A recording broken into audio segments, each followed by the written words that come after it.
Okay, we're going to have a look at some logs and natural log type exam questions from the DP. So just pause the video, have a go at the questions, and then come back to this and check through the answers. Okay, so I'm just going to go through these now. I'm going to go quite fast, so feel free to pause the video or even fast forward it if you just want to check the answers. Key thing with logs is to remember which part is the base and what you're trying to solve. So here we have base 2 has a power which equals 1. That's what this is basically getting us to solve. So we know that anything to the power 0 is going to be 1. Here, 2 to the power of something is 2, so that's going to be 1. Here, 2 to the power of something is 16, so that's going to be 4. 5 to the power, so anything here that's becoming 1, we know these are going to be 0. Okay? Anything that has the base the same as the answer, effectively, has a power of 1.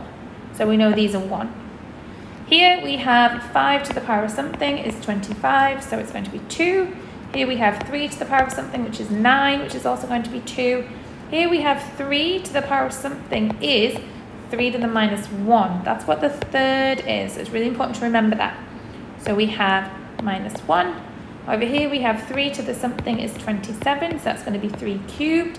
And here we have 3 to the something is the same as 3 to the half, because that's what a square root would be. So your answer would be a half for that one there. Okay, working down here, if you haven't had a chance to look at these natural logs here, then just pause the video and come back to it. But if not, I will just go through the answers now.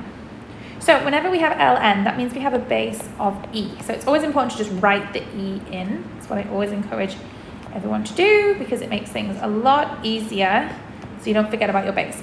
So here we have e to the something is 1. Well, we talked about it a moment ago that anything with a 1 is going to give us 0. E to the power of something is e, so that has to be 1 because it's the same as the base. Here, e to the power of something is e squared. Well, that's just 2. Here, e to the power of something is e to the minus 1, so it's negative 1. E to the power of something is e to the negative 2, because that's what our fraction is, so we've got minus 2.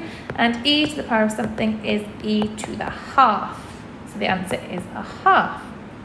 Hopefully that makes sense. Be mindful of these sort of questions of really saving you time in an exam. Okay, I'm going to just show you here a couple of equation questions. If you want to have a go at them, just pause the video and then come back to it and I will go through them. Okay, I'm going to go through the first question here. So I have log 3 of x plus 1, and that equals 2. Now what's really important is we don't assume that this equals this. That's not the case. What we do know is we know that log of a basically plus log of b equals log of ab when we times them together. Okay, so what's important here is to make these the same. We're not quite adding them, but I use that in my head, the same rule.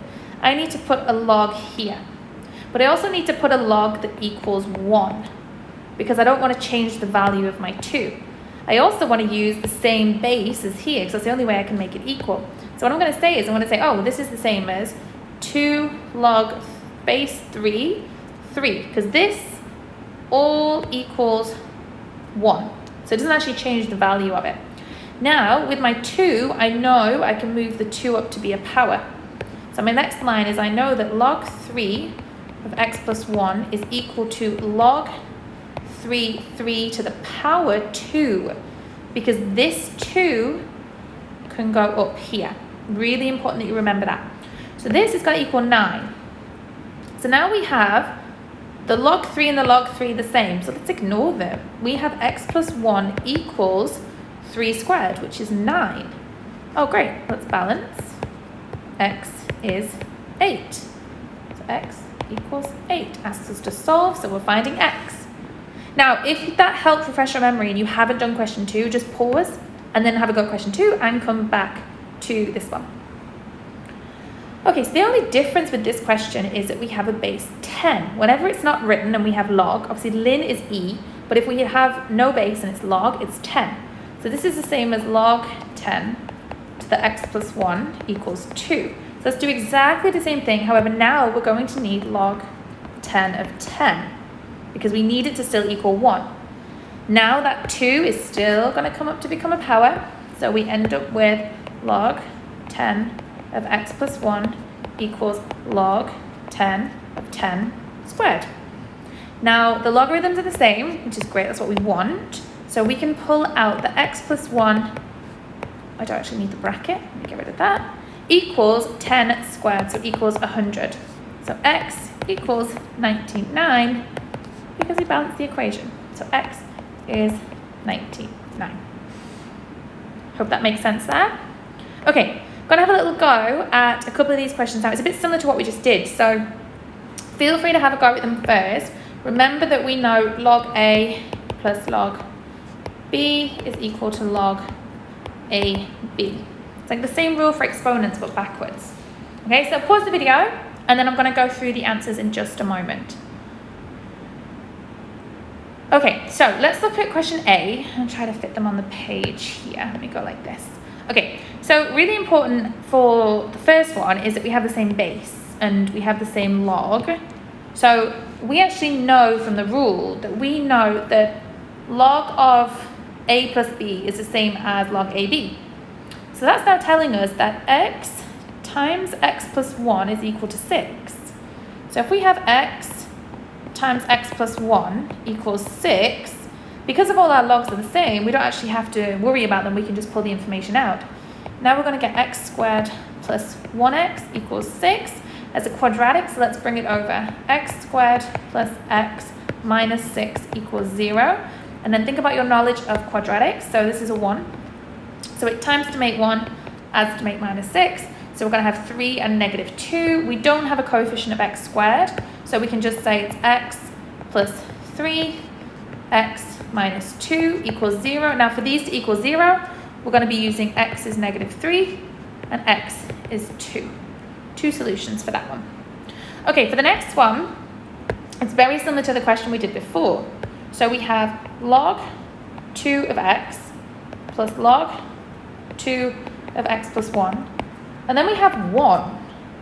Now there's an issue here that we don't have a log. So we need to input the log. And we're going to just use log base 2 of 2 because that will equal 1. Now we are going to bring that power up to here. However, 2 to the power of 1, it's not going to change it. It's just going to keep it as 2. So this means that we have x times x plus 1 equals 2 to the 1, which is just going to be 2. So we can do x plus 1 equals 2, because this is 2 to the power of 1, which is just equal to 2. Same thing as before, x squared plus x equals 2. Bring the 2 over, x squared plus x minus 2 equals 0. So times to make minus 2 adds to make 1. So you've either got 2 times negative 1 or negative 2 times 1, but the top one's going to work. So no coefficient of x squared here, so I don't need to worry about it.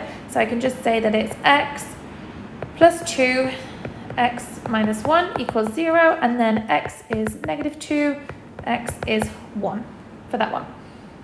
Hopefully that makes sense there. Okay.